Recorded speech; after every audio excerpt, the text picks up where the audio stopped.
እሺ ሰዎች የምንሰራው ስራ የሚመቻችሁ ከሆነና በምላሹ ደግሞ እናንተኛም በትንሹ ማገዝ ከፈለጋችሁ ቻናላችንን ሰብስክራይብ፣ ይህን ቪዲዮ ደግሞ ላይክ ያድርጉት። ታሪካችንን የሚጀምረው አሜሪካ ውስጥ በምትገኘው ሎስ አንጀለስ ከተማ ውስጥ ሲሆን በዛው ከተማ ውስጥ ነዋሪ የሆነችዋን ሱዛን የተባለችን አንዲት ሴት እያሳየን ነው። ሱዛን አሜሪካ ውስጥ ዝነኛ ከሚባሉ የስዕል ጋለሪ ካላቸው ሰዎች ውስጥ በግንባር ቀደምትነት የምትጠቀስ ቱጃር ስትሆን ያን ምሽትም ሱዛን የስዕል ጋለሪ ኤግዚቢሽኗ ተከፍቶ ሰዎች ስራዋን ቢጎበኙም እሷ ግን በትካዜ ስትቆዝም ቆይታ በመጨረሻም ወደ ቅንጡ ቤቷ ውሃ በመሰለ መኪና ትመለሳለች። ቤቷም ከገባች በኋላ ሱዛን እንቅልፍ አልወስድ ስላላት ሌሊቱን ሙሉ ቴሌቪዥን ስትመለከት አንግታ ጠዋት ወደ ስራዋ ለመሄድ እየተዘገጃጀች ሳለ የግል ጠባቂዋ መጥቶ በፖስታ ቤት በኩል የተላከላትን ዕቃ ይሰጣታል። ሱዛንም ዕቃውን ስትከፍተው በውስጡ የቀድሞ ባሏ የነበረው ኤድዋርድ የላከው መጽሐፍ እንደሆነ ተመልክታ አብሮት የመጣውን ጽሑፍ ማንበብ እንደጀመረች ኤድዋርድ ለረጅም ጊዜያት ሲጽፍ የነበረውን መጽሐፍ ሊያሳትመው እንደሆነና መጽሐፉንም ከማንም በፊት እሷ እንድታነበው እንደፈለገ መግለጹን ታያለች። አክሎም መጽሐፉን እንዲጽፍ ያነሳሳችው እሷ እንደሆነች በማተት ሰሞኑን ያለው ሎስ አንጀለስ ከተማ ውስጥ ሲሆን ፍላጎት ካላት አንድ ቀን እንደሚያገኛት የጻፈውን ጽሑፍ ሱዛን ታያለች። በዚህም መካከል የሱዛን ያሁን ጊዜ ባሏ የሆነው ሃተን የተባለው ቁመተ መለሎ ባለቤቷ ወደ ኩሽና በመምጣት ለቁርስ መንጎዳጎድ ሲጀምር ሱዛን ለሃተን ትላንት ማታ ወደ ስዕል ኤግዚቢሽኑ ለምን ሳትመጣ ቀረ በማለት ጥያቄ ታቀርብለታለች። ሃተንም ትላንት ማታ አስቸኳይ ሥራ ገጥሞት እንደነበር ሲገልጽላት ጊዜ ሱዛንም ቀጥላ ወደ አልጋ ያልመጣኸውስ ምን ሆነ ነው በማለት ጥያቄዋን ትቀጥላለች።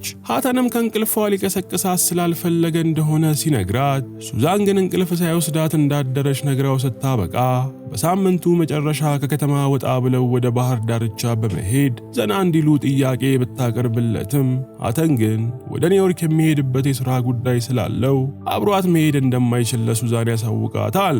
ያን ምሽትም ሃተንና ሱዛን ጓደኞቻቸው ያዘጋጁት ፓርቲ ላይ ከሄዱ በኋላ ሱዛን አሊሺያ ከተባለችው እንደሷ ሀብታም ከሆነች ሴት ጓደኛዋ ጋር ተገናኝታ ማውራት እንደጀመሩ አሊሺያ ሱዛንን ሕይወት እንዴት እየሄደ ነው በማለት ጥያቄ ትጠይቃታለች። ሱዛንም ምንም እንኳን ድሮ ስትመኘው የነበረው ሀብትና ዝና እንዲሁም መልከ መልካም ባል ቢኖራትም ነገር ግን አሁንም ቢሆን ሕይወቷ ባዶ እንደሆነና በሷና በባሏ መካከል ያለው ግንኙነት እንደ በረዶ መቀዝቀዝ መጀመሩን ለአሊሺያ ትነግራታለች። ይህንንም እየተነጋገሩ ሳለ ሃተን ሱዛንን በምልክት ጠርቶ አስቸኳይ የሥራ ስልክ ስለተደወለለት ወደ ኒውዮርክ ከተማ አሁኑኑ መብረር እንዳለበት ለሱዛን ይነግራታል። ሱዛንም ሃተንን ሥራው እንዲሳካለት ነግራው ስማው ትለየዋለች። ያን ምሽትም ሱዛን ወደ ቤቷ እንደተመለሰች እንቅልፍ እንዲወስዳት የተወሰነ የእንቅልፍ መድኃኒት ከዋጠች በኋላ ኤድዋርድ የላከላትን መጽሐፍ ጋደም ብላ ማንበብ ትጀምራለች። የመጽሐፉም ታሪክ ሲጀምር ቶኒ የተባለ አንድ አባወራ ሎራ ከተባለች ባለቤቱና ኢንዲያ ከምትባለው የ17 ዓመት ልጁ ጋር በመሆን ለሽርሽር ጉዞ የቴክሳስን በረሃማ መንገድ ሲያቋርጡ ያስመለክተን ይጀምራል። በጉዞም ላይ ሳሉ ኢንዲያ ሞባይሏ ምንም አይነት ኔትወርክ መሳብ በማቆሙ ምክንያት እጅግ ብትበሳጭም ቶኒ ግን ልጁ ኢንዲያ ሞባይል መጎርጎሯን አቁማ ከሱና ከእናቷ ጋር እያወራች እንድትሄድ ለልጁ ኢንዲያ ይነግራታል።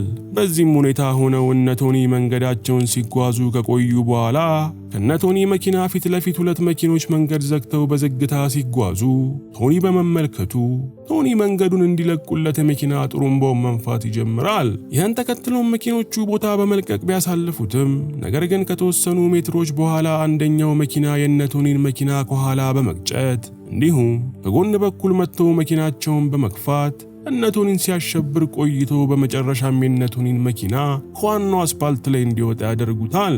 በዚህም መካከል ከገጪዎቹ መኪና ውስጥ ሬይ የተባለ ወጠጤ ጎረምሳ መጥቶ ቶኒን መኪናቸውን ለምን እንደገጨባቸው ሲጠይቀው ቶኒም ገጪዎቹ እነ ሬይ ሆነው ሳለ እሱን ጥፋተኛ በማድረጋቸው የሚናገረው ጠፍቶት ዝም ጭጭ ይላል። ሬይ ግን ይሄን ያለው ለጨዋታ እንደሆነ በመግለጽ አብረውት ከነበሩት ሁለት ጓደኞች ጋር ሆኖ የቶኒን መኪና ሲመረምሩ ቆይተው ሬይ ወደ ቶኒ በመምጣት መኪናው ጎማው ስለተበሳሳበት ጎማ እንዲቀይሩለት ከፈለገ ቶኒ ከነ ቤተሰቦቹ ከመኪና መውረድ እንደሚኖርበት ያሳውቁታል። ቶኒ ግን እነ ሬይን ፍራቻ ከመኪና አልወርድም ብሎ መኪናውን ለመንዳት ቢሞክርም ሬይ እንዳለው የመኪና የመኪናው ጎማ ተበስቶ ስለነበር መኪናው አልንቀሳቀስ ይለዋል። ይህን ተከትሎም እነ ሬይ ቶኒን ከመኪና እንዲወርድ ተደጋጋሚ ጫና ስላሳደሩበት ቶኒ እምቢ ማለቱ ነገሮችን ሊያጦዝበት እንደሚችል ተረድቶ ብቻውን ከመኪና ይወርዳል። ከዚህም በኋላ ሬይና ባልደረቦቹ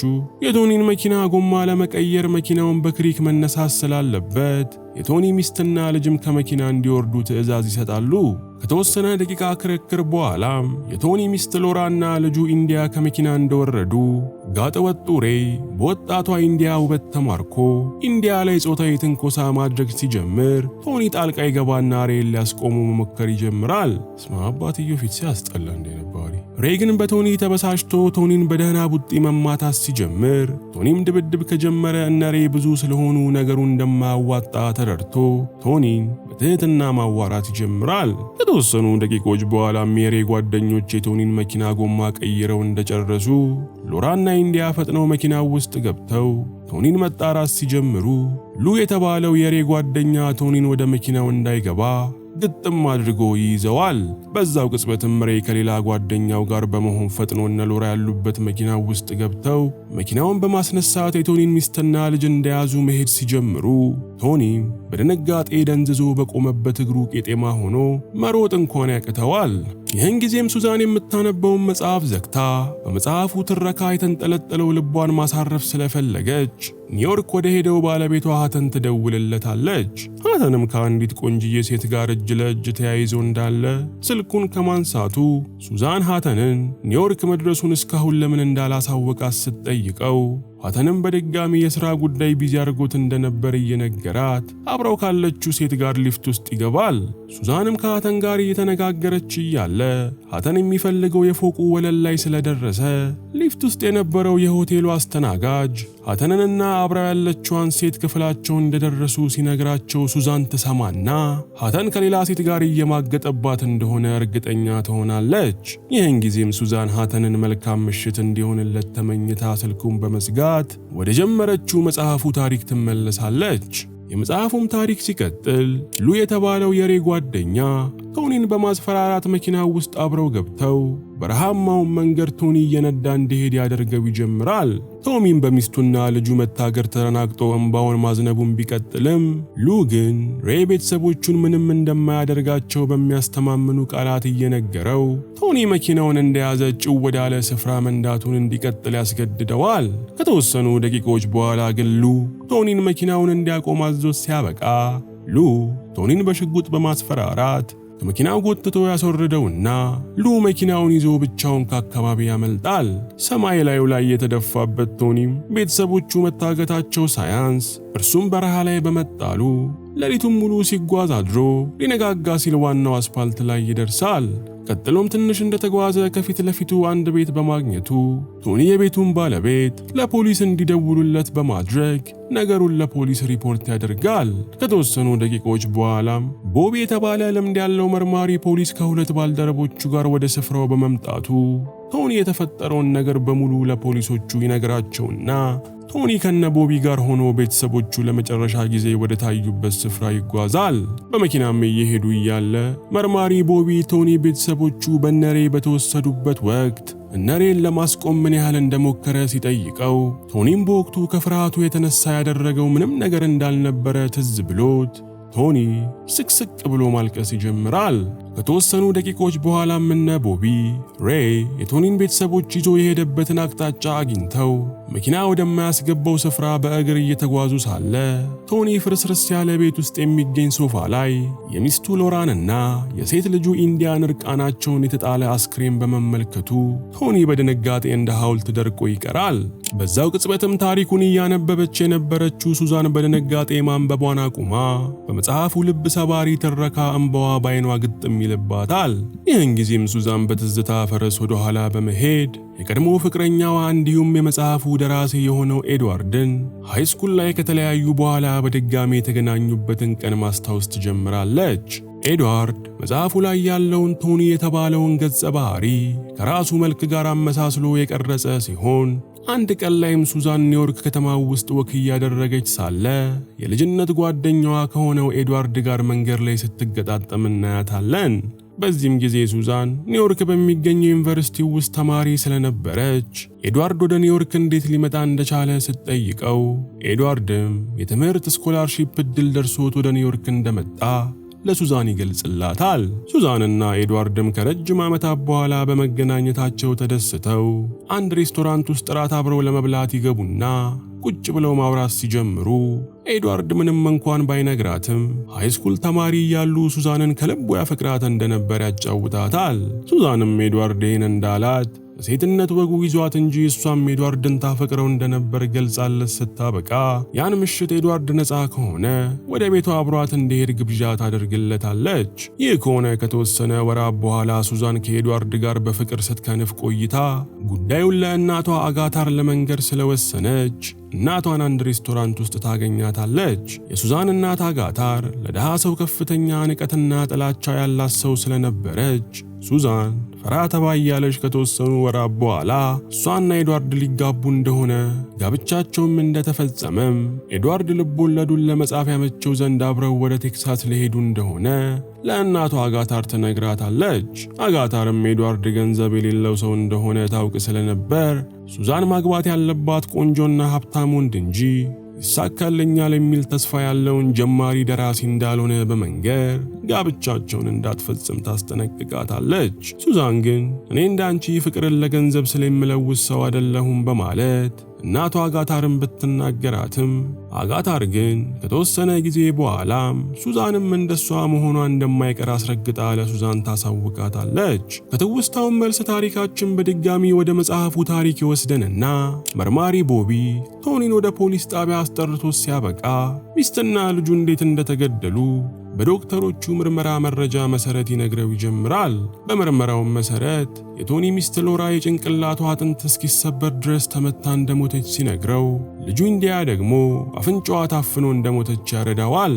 ከሁሉም በላይ ልብ የሚሰብረው ግን ሁለቱም ከመሞታቸው በፊት በአሰቃቂ ሁኔታ ተደፍረው የነበረ መሆኑን ቦቢ መግለጽ ሲጀምር ቶኒ ያን ምሽት መኪናውን አክለብልቦ በመንዳት ከነሪያ ለማምለጡ ከፍተኛ ጸጸት ውስጥ ይጥለዋል። ከዚህም በኋላ ፖሊሶች ተጠርጣሪዎቹን ወንጀለኞች ሳይዟቸው ረጅም ወራትን ስለቆዩ ቶኒ ከመቼውም ጊዜ በላይ በድብርትና በቁዘማ ቀኑን ማሳለፍ ተግባሩ ይሆናል። አንድ ቀን ግን መርማሪ ቦቢ ቶኒን ደውሎ እንዲገናኙ ይጠራውና ቶኒ ቤተሰቦቼን አግተው ገለዋል ብሎ የገለጻቸው አይነት መልክ ያላቸውን ሰዎች አንድ ባንክ ሊዘርፉ ሲሉ መያዛቸውን በመንገር በዘርፊያው ወቅት አንዱ ዘራፊ ሲያመልጥ አንደኛው ደግሞ እንደተገደለ እንዲሁም ሌላኛው ዘራፊ በቁጥጥር ስር መዋሉን ለቶኒ ያሳውቀዋል። ቀጥሎም ቶኒ የተያዘውን ወንጀለኛ በመመልከት የቤተሰቦቹ እገታ ላይ የነበረ መሆኑንና አለመሆኑን እንዲለይ ፖሊስ ጣቢያ እንደወሰዱት ቶኒ ከፊቱ ከቆሙት ውስጥ ሉ የተባለውን ከወራት በፊት ቶኒን አስፈራርቶ በመኪና የወሰደውን ጎረምሳ ስላየው ቶኒ ሉ ላይ በመጠቆም በእገታው ወቅት እሱም በረሃው ውስጥ በመኪና ወስዶ የጣለው ሰው እንደሆነ ሲነግረው ቦቢም ሉ በእገታው ላይ ተሳታፊ እንደነበረ ያረጋግጣል። ይህን ተከትሎም ቦቢ ሉን ምርመራ ክፍል ውስጥ በማስቀረት ለረጅም ደቂቃዎች ሲያዋራው ከቆየ በኋላ ወደ ማረፊያ ቤት እንዲሄድ አድርጎ ሲያበቃ ቦቢ ወደ ቶኒ መጥቶ ሉ የቶኒ ቤተሰቦች ግድያ ላይ እንደተሳተፈ ባያምንም ነገር ግን ሉን በግድያ ወንጀል ክስ ፍርድ ቤት እንደሚያቆሙት ነግሮት ቶኒን ትንሽም ቢሆን ያሳርፈዋል። ቦቢም ቀጥሎ በባንኩ ዝርፊያ ወቅት ከሉ ጋር የነበረው ተርክ የተባለው ወጠጤ ስለተገደለ አሁን ላይ በሕይወት ያለው ሬ እንደሆነና እርሱንም በቁጥጥር ስር እንደሚያውለው ቦቢ ለቶኒ ቃል ይገባለታል።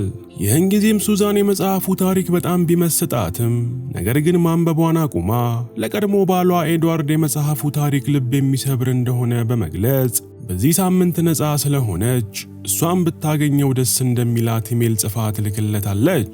በመነጋታውም ሱዛን ቢሮዋ ውስጥ ሳለች ባልደረባዋ መታ ሰራተኞቿ ለስብሰባ እየጠበቋት እንደሆነ ስትነግራት ጊዜ ሱዛንም ትላንት ማታ ሳትተኛ ስላደረች እንቅልፍ አይኗ ላይ መሆኑን ጠቅሳ ስብሰባውን ረስታው እንደነበረ ለባልደረባዋ ታሳውቃታለች። ባልደረባዋም ሱዛንን ለምን እንዳልተኛች ስትጠይቃት ሱዛንም ኤድዋርድ የተባለው የቀድሞ ባሏ እጅግ ልብ ሰባሪ ታሪክ የያዘ መጽሐፍ ልኮላት እሱን ስታነብ እንዳደረች ለባልደረባዋ ትነግራታለች። ባልደረባዋም ሱዛን ስለ ኤድዋርድ ስታወራ አይኗ ላይ የፍቅርና የጸጸት ስሜት ስላነበበችባት ሱዛን የቀድሞ ባሏን ታፈቅረው የነበረ መሆኑን ስትጠይቃት ጊዜ ሱዛንም የቀድሞ ባሏን በጣም ተወደው የነበረ መሆኑን ገልጻ ነገር ግን ለገንዘብ ስትል የኤድዋርድን ልብ ሰብራ ባለጸጋው ሃተንን እንዳገባች ለባልደረባዋ ትተርክላታለች። ትዕይንታችንም በድጋሚ ወደ መጽሐፉ ይወስደንና ቦቢና ቶኒ ካደረጉት ከፍተኛ አሰሳ በኋላ ሬይን ተደብቆ በሚኖርበት ጫካ ውስጥ የሚገኘው ቤቱ ስላገኙት ቦቢ ያንኑ ዕለት ሬይን ሳያስበው በቁጥጥር ስር ያውለዋል። ቦቢም ሬይን ከያዘው በኋላ መኪናው ውስጥ ገብተው ቶኒ መኪናውን መንዳት ሲጀምር መርማሪው ቦቢ ደግሞ በካቴና ከታሰረው ሬይ ጋር ሆኖ ከኋላ በኩል በመቀመጥ ሬይን መኪናውን እየነዳ ያለውን ሰው ያቀው እንደሆነ ቢጠይቀውም ሬይ ግን አይኑን በጨው አጥቦ ቶኒን ማን እንደሆነ እንደማያቀው ለቦቢ ነግረዋል። ይህን ጊዜም ቶኒ መኪናውን መንዳት አቁሞ ወደ ሬይ በመዞር ከወራት በፊት እሱና ጓደኞቹ መንገድ ላይ አግተዋቸው ሲያበቁ ሚስትና ልጁን ደፍረው ስለመግደላቸው በሚንቀጠቀጥ የንዴት ድምፅ መናገር ሲጀምር ሬይ ግን በምጸት እየሳቀ ቶኒ እያወራ ስላለው ነገር ምንም እንደማያውቅና እሱንም ካለ ዛሬ ቀን አይቶት እንደማያውቅ ይነግረዋል። ቦቢ ግን ሬይ እየዋሸ እንደሆነ ስላወቀ ቶኒን ሚስቱና ልጁ ሞተው ወደ ተገኙበት ስፍራ እንዲወስዳቸው አዞት ቶኒም መኪናውን ይዞ ወደ ስፍራው ይሄዳሉ። ወደ ፈራረሰው ቤት እንደገቡም ቶኒ ወንጀሉን አላምን ያለው ሬይ ላይ በንዴት እየተንተከተከ መጮህ ቢጀምርም ሬይ ግን በሰራው ስራ ሳይጸጸት ቶኒን በፈገግታ ማየቱን ስለቀጠለ ቶኒ ተናዶ ሬይን በቦክስ መንጋ ጨላውን ብሎ ይጥለዋል። በዚህም መሃል ታሪካችን ወደ እውኑ ዓለም ተመልሶ የመጽሐፉ ጸሐፊ ኤድዋርድና ሱዛን ከተጋቡ በኋላ ያለው ህይወታችንን ያሳየን ይጀምራል። አንድ ምሽት ላይም ኤድዋርድ እየጻፈ ያለውን መጽሐፍ ወስዶ ለሱዛን በመስጠት አንብባ አስተያየት እንድትሰጠው ቢጠይቃትም ሱዛን ግን ኤድዋርድ ደራሲ ሆኜ ህይወቴን ለውጣለሁ የሚለው ቅዠትን ትቶ ሌላ ስራ እንዲፈልግ ትነግረዋለች። ኤድዋርድም ህልሙ የሆነውን ደራሲነት የገዛ ሚስቱ ስላልተቀበለችው እጅግ በጣም ተበሳጭቶ በሱ ባለማመኗ ሱዛንን ሲወቅሳት ሱዛን ግን ኤድዋርድን ወቀሳ በማጣጣል በነገሩ ሲጨቃጨቁ ያመሻሉ። ይህ በእንዲህ እንዳለ ሱዛን ከኤድዋርድ ጋር ባለችበት ሰዓት የምትማርበት ቢዝነስ ስኩል ውስጥ ሃተን ከተባለው የልጥጥ ልጅ ጋር በአጋጣሚ ትተዋወቅና ሱዛን ከሀብታሙ ሃተን ጋር ሳይታሰብ በፍቅር ትወድቃለች። ቀስ በቀስም ሱዛን በሃተን ቁንጅናና ሀብት በመማረኳ ምክንያት አንድ ምሽት ላይ ሱዛን ኤድዋርድን ከእርሱ ጋር ያላት የትዳር ህይወት የምትፈልገው አይነት ደስታና ኑሮ እየሰጣት ስላልሆነ ከዚህ በኋላ ከእርሱ ጋር መቀጠል እንደማትፈልግ ታሳውቀዋለች። ኤድዋርድ ግን እንደ ነፍሱ የሚወዳት ሱዛን ፍቅሩን ረግጣ እንዳትሄድ ክፉኛ ቢለማመጣትም ሱዛን ግን ለወደፊት የተሻለ ኑሮ የሚሰጣት ሰው ጋር እንደተዋወቀች ነግራው ኤድዋርድን ኩምሽሽ ታደርገዋለች። ከተወሰኑ ቀናት በኋላም ሱዛን ከአንድ ትልቅ ሆስፒታል ተዳክማ ስትወጣ የሱዛን አዲሱ ፍቅረኛ ሃተንም ለሱዛን ኮቷን አልብሷት ወደ መኪናው በመውሰድ ያስገባታል። በዚህም ጊዜ ሱዛን ከሃተን ጋር ለመኖር ስትል ከኤድዋርድ ጸንሳ የነበረችውን ጽንስ በፈቃዷ እንዳቋረጠችው እንረዳለን። ሱዛንም ከኤድዋርድ የጸነሰችውን ልጅ እንዳስወረደችው ኤድዋርድ ቢያቅም ዘላለም ዓለሟን ይቅር እንደማይላት ለሃተን ስትነግረው ጊዜ ሃተንም ኤድዋርድ ይሄ ሚስጥሯን መቼም እንደማያውቅ አረጋግጦላት ወደ ደረቱ በማስጠጋት ሱዛንን አጥብቆ ያቅፋታል።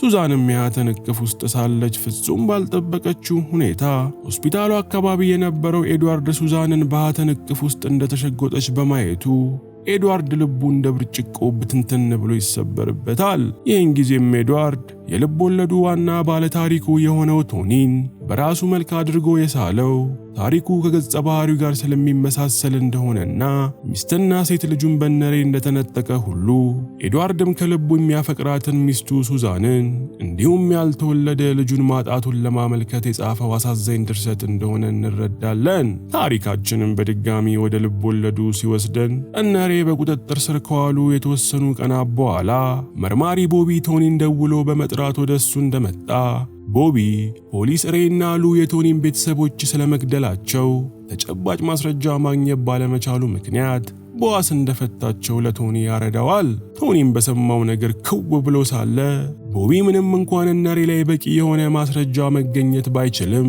ነገር ግን ቦቢ ነሬ ነፍሰ ገዳይ ስለመሆናቸው ጥርጥር እንደሌለው ለቶኒ በመግለጽ ቶኒ ያን ምሽት ፍትህን ያገኝ ዘንድ እንደሚረዳው ቦቢ ለቶኒ ቃል ይገባለታል። በዚህም መሰረት ያን ዕለት ማታ ቦቢ መጠጥ ቤት ውስጥ እየተዝናና የነበረው ሬይን በድጋሚ በቁጥጥር ስር ውሎት ቶኒ ወደሚገኝበት ጭር ያለ ቤት ይዞ ሲመጣ ጊዜ ሬይም ፍርድ ቤት በነፃ ካሰናበተው በኋላ ቦቢ እሱን በመያዙ ሰብአዊ መብቱን እየጣሰበት እንደሆነ በመግለጽ እንዲለቀው መጠየቅ ይጀምራል። በዚህ መሃልም የቦቢ ባልደረባ የሆነ ሌላ ፖሊስ በማረሚያ ቤት የነበረው ሉንም እነ ቦቢ የሚገኙበት ስፍራ ይዞ በመምጣት ለቦቢ አስረክቦት ይሄዳል። ከዚህም በኋላ ቦቢ አንድ ሽጉጥ አውጥቶ ለቶኒ በመስጠት ፍርድ ቤት ሬይና ሉ ለሰሩት ወንጀል የሚገባቸውን ቅጣት ስለማይሰጣቸው አሁኑኑ በሽጉጥ ተኩሶ ገድሏቸው ፍትህን እንዲያስመልስ ይነግረዋል። ቶኒም በእልህ በሚንቀጠቀጥ እጁ ሽጉጡን ይዞ እነ ሬይ ላይ ከመደቀኑ ቦቢ ከፍተኛ የሳምባ በሽታ ታማሚ ስለነበር ሳያስበው ወደ ላይ የማለት ስሜት ይሰማውና ቶኒን ከነሬይ ጋር ጥሎት ይወጣል። ሬይና ሉም ይህንን አጋጣሚ በመጠቀም ቶኒ ከመተኮሱ በፊት ከነበሩበት ቤት በጓሮ በኩል ወጥተው መሮጥ ሲጀምሩ ቦቢ ተመልሶ መጥቶ ሉ ላይ በመተኮስ ሉን ወዲያውኑ ሲገድለው ሬይ ግን እግሬ አውጭኝ ብሎ ከአካባቢው በመፈርጠጥ ያመልጣል። በዚህም ጊዜ ቶኒ የሬይ ተባባሪ የሆነው ሉ ሞቶ ሲያየው ጊዜ ውስጡ ታምቆ የቆየው የጸጸት ስሜትና ቁጭት ፈንድቶ በመውጣት ያን ምሽት ለሚስቱና ልጁ ሲል እስከ መጨረሻው ቢጋደል ኖሮ ይህ ሁላ ነገር አይፈጠርም በማለት መሬት ላይ ወድቆ አምርሮ ማልቀስ ይጀምራል። ቦቢም ሬይ ከልቡ አዝኖ ሲያለቅስ በማየቱ ቀርቦ የተወሰነ ካጽናናው በኋላ ነፍሰ ገዳዩ ሬይ አሁንም በሕይወት ስላለ በሁለት አቅጣጫ ተበታትነው ሬይን እንዲፈልጉት ለቶኒ ነግሮት ቶኒ ሽጉጡን እንደያዘ የፈረጠጠው ሬይን ማፈላለግ ይጀምራል። ከተወሰነ ፍለጋ በኋላም ቶኒ የሚስቱና ሴት ልጁ ገዳይ የሆነው ሬይን ጫካው ውስጥ የሚገኝ አንድ ቤት ውስጥ በማግኘቱ ቶኒ ሽጉጡን ሬይ ላይ ደቅኖበት ሚስቱና ልጁን እንዴት እንደገደላቸው ፊት ለፊቱ እንዲናዘዝለት ይጠይቀዋል። ይህን ጊዜም ሬይ ያለምንም ማፍረት የቶኒን ሚስትና ልጅ ከጓደኛው ጋር እንዴት እንደተጫወቱባቸውና እንደገደሏቸው ተናዞለት ሲያበቃ ሬይ ቶኒ ፍጹም ደካማና ፈሪ ሰው ስለሆነ ሽጉጡን መቼም ቢሆን እንደማይተኩሰው ይነግረዋል። ቶኒ ግን ይህንን ቃል እንደሰማ ሽጉጡን ተኩሶ ሬይን ደረቱን ቢለውም ሬይ ግን በጥይት ተመቶ ከመውደቁ በፊት በእጁ በያዘው ብረት የቶኒን ግንባር በኃይል መቶት በመጣል ቶኒ ራሱን እንዲስት ያደርገዋል። ጠዋት ላይም ቶኒ ከወደቀበት ቢነሳም ነገር ግን ምሽት ላይ በሬይ የተመታው ምት ዓይኑን በደንብ እንዳያይ ስላደረገው ቶኒ እየተንገዳገደ ከቤት ለመውጣት ሲሞክር የሬይ የተጋደመ አስክሬን ስላደናቀፈው ቶኒ ሬይ ሕይወቱ ማለፉን እርግጠኛ ይሆናል። ቀጥሎም ቶኒ አላይ ባሉት ዓይኖቹ እየተደናበረ ወደ ውጪ እንደወጣ ሳያስበው አንድ ድንጋይ አደናቅፎት መሬት ላይ ሲወድቅ ጊዜ በእጁ ይዞት የነበረው ሽጉጥ ባርቆ በመተኮሱ ቶኒ ሳያስበው በጥይቱ ሆዱን ይመታና ቶኒ ነፍስ ውጪ ነፍስ ግቢ ውስጥ ሆኖ ለመሞት እያጣጣረ ሳለ መጽሐፉ ይጠናቀቃል። ሱዛንም ኤድዋርድ ይህንን መጽሐፍ የጻፈው በሱ የግል ሕይወት ላይ ተንተርሶ እንደሆነና መጽሐፉን የላከላትም ሱዛን ፍቅሩን በመርገጧ ምክንያት ምን ያህል እንዳሳመመችው እንድታውቅ መሆኑን ስለተረዳች ያን ምሽት ሱዛን እንቅልፍ አልወስድ ብሏት ሞባይሏን እየጎረጎረች ሳለ ኤድዋርድ የሱዛንን የነገናኝ ጥያቄ ተከትሎ በቀጣዩ ቀን አንድ ሬስቶራንት ውስጥ አንድ ሰዓት ላይ እንዲገናኙ የጻፈላትን ኢሜል ታያለች። በቀጣዩ ቀን ምሽትም ሱዛን ቆንጆ ቀሚሷን ለባብሳ ስታበቃ ከልቧ እያፈቀረችው ለገንዘብ ስትል የከዳችው የቀድሞ ባሏ ኤድዋርድን አግኝታ ግንኙነታቸውን እንደምታስተካክለው በማመን ከመሄዷ በፊት እጇ ላይ ያለውን የጋብቻ ቀለበት ታወልቀዋለች። በመጨረሻም ሱዛን ኤድዋርድ ወደ ቀጠራት ሬስቶራንት ሄዳ ለረጅም ሰዓታት ኤድዋርድን ስትጠብቀው ብትቆይም ኤድዋርድ ግን ሳይመጣ በመቅረቱ ሱዛን እንባ በዓይኗ ግጥም ብሎ ሞልቶ ኤድዋርድ ይህን ሁላ ያደረገው እሱ ከልቡ ሲጠብቃት እሷ ግን ትታው በመሄዷ የተሰማውን ከፍተኛ የሐዘን ስሜት እሷም እንዲሰማት ለማድረግ መሆኑ ገብቷት ሱዛን ልቧ ክፉኛ ተሰብሮ ስትቆዝም እያየን ታሪካችን ያልቃል።